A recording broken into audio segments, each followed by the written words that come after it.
Alrighty. There again, like I was saying, you have to do the coil mod. And then once you get this wired,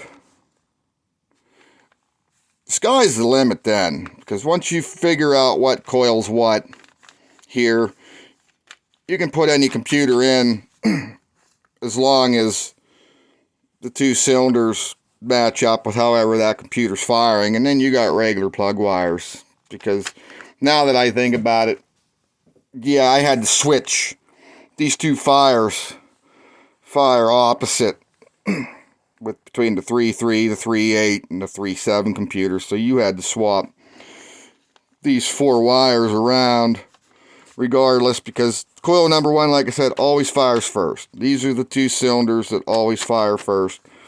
And then, like I said, Chrysler decided that they were going to flip-flop. And I don't know what coil it was, but one of these coils, somewhere I was reading, they matched the numbers up to fit the other firing order, and they did move the pin around or something. I can't find that coil. All I can find now online is this coil here and this, but I know I seen one of them other coils. It might have been the older 4-plug coil, where it's a square, not the rectangle. I'm not sure. Like I said, I was writing down and reading and coloring and just trying to get as much as I could to figure anything out. But at the end of the day, this will work. It just might need to be, like I said, pounded into your head a little bit. And then there's some of the nuances of the 3.8 and the 3.3 computer. Once you get this wired up, you don't have your overdrive light thing. You don't have an overdrive switch. May or may not have the 3-wire oil pressure. There's a couple other wires you had around. I did look into the one video back about the fused sensor thing. And I must have, like I said, when I wired my Jeep up, I didn't realize it, and I just ran that stuff to a ground. So I'm going to have to go in there and fiddle around there myself, so at least my sensors don't melt down to something short. But like I said, I overkilled my wiring so much that, I don't know, if the thing burns down at this point, it can burn. I'll put full coverage on it. I don't know.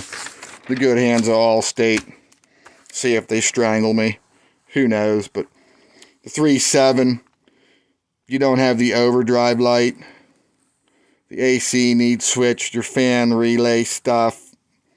Your battery temperature sensor stuff needs added. The knock sensors, I added them. I switched some of these O2 sensors around. Now the Dodge, I run into a thing online. I was back to where I was having some screwy oxygen sensor codes. The Dodge Ram ran a different set of oxygen sensors, even though the plugs are the same, versus the Wrangler or something. I seen there was 2 different part numbers, and I figured it was upstream and downstream, but apparently there is certain different ones. My Jeep, I don't know if it had California emissions on it or not at one point. It's got 2 upstream, 2 downstream. I thought that was the California thing, and the older TJs just had, you know, the 2 upstream or whatnot. But apparently that's not true either. It's just whatever was on the shelf Friday at this point, I guess. But the 3.7 has 4 sensors, so if you don't have the other 2 sensors, you're going to have to fiddle around or mount them or let them go. I mean, however you want to do that. I don't know if you can still get them things that fakes the oxygen sensors or not, like you used to put on the old cars, but easiest thing to do would be to get the pipe with the 4 sensors already bungs in it. Buy one at the scrapyard. Kind of lost my train of thought here, what I was going to say next. You got the couple other things here. I think this was getting into something with the ASD relay. I could have swore something here, 60 to 80 ohm coil. I'm not sure what the heck that was for. Like I said, this is just a jumbled up mess. And I'm just trying to post this on here so people can... Oh, hell, this is for a different Jeep. Yeah, this is a joy. I got like a 2014 Jeep Grand Cherokee, not to change the subject, at the shop that the RF hub took a dump. And I managed to, with all this dickering around I've been doing with this Wrangler, I figured out how to bypass this stupid RF hub, and I can get this Jeep to start and run. And Chrysler ain't really impressed with me right now, because they wanted me to tow it to their dealership, and pretty much a paperclip into that RF hub. There's a bad output transistor or something on it that you hit the key, you can go off accessory on, but you cannot start it. And yeah, this is, I don't know how this got in here, but this is this RF hub thing. I guess if anybody has the 15 Grand Cherokee with the 3.6 or the 3.7, whatever that little 6-cylinder is, one of these wires here, security, like next to switch positive,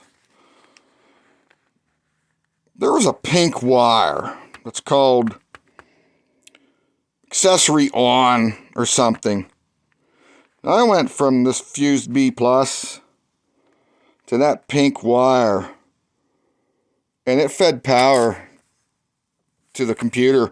So you turned the Jeep on, then you turn it on again, and then this RF hub says okay, and it sends fused power out of pink. I know the wire's pink, or some pink with a white trace or something. I bridged that, and the Jeep started. You just can't shut it off. So told the customer, I mean, I fixed the problem. It wouldn't start. So put a toggle switch in it. They want me to buy the module, so they're going to put a $600 module in it for something so stupid, because Chrysler decided to play their horse games. But I mean, I'm trying to go through here, kind of all over the place. I just wanted to touch in on some things. Is this the... Nope, actually this is for another project. I got a Thunder Chicken supercharger, and I was writing down some stuff I'm going to need to do to see whether or not I can supercharge this thing and blow both tops off of it. I don't know.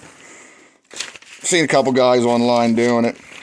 That I probably will need somebody to help me tune the PCM, or, you know, I've heard nothing but bad about the piggyback injection stuff and whatnot. I'd kind of like to do it right, but I'm cheap.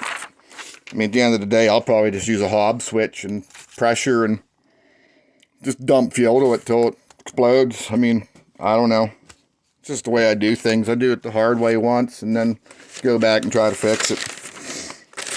But if I ever do the supercharger or whatnot, I'll be sure to document that explosion.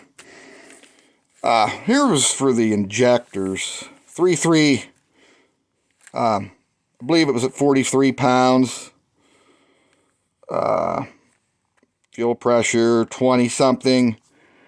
I forget what my calculations were, but in the 4.0, was at 58 pounds, 24 pound injector. This must have been 43 pounds, a 20 pound injector.